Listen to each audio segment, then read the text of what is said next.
Respublikanın bir sıra dağlıq və dağətəyi rayonlarında qarın yağması və hava temperaturunun aşağı düşməsi nəticəsində yol şəraiti mürəkkəbləşib. Oxu24.com xəbər verir ki, bu barədə Baş Dövlət Yol Polisi İdarəsi məlumat yayıb.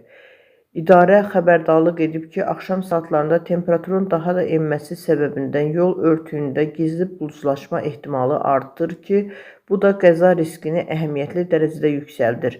Hərəkət iştirakçılarının mənzil başına təhlükəsiz çatması üçün yol polisi əməkdaşları gücləndirilmiş iş rejimində xidmət aparsa da, bəzi sürücülərin yola hazırlıqsız çıxması həm onların özləri, həm də digər hərəkət iştirakçıları üçün ciddi təhlükə yaradır.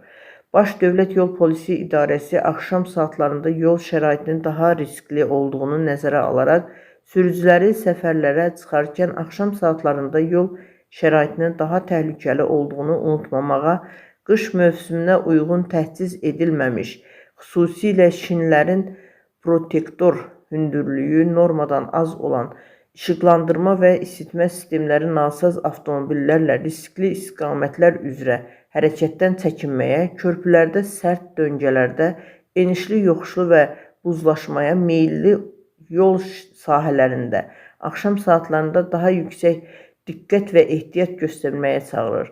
Sərnişindaşıma fəaliyyəti göstərən fiziki və hüquqi şəxslərə isə gecə və axşam saatlarında mümkün qədər alternativ və daha təhlükəsiz marşrutlardan istifadə etməyə tövsiyə edir.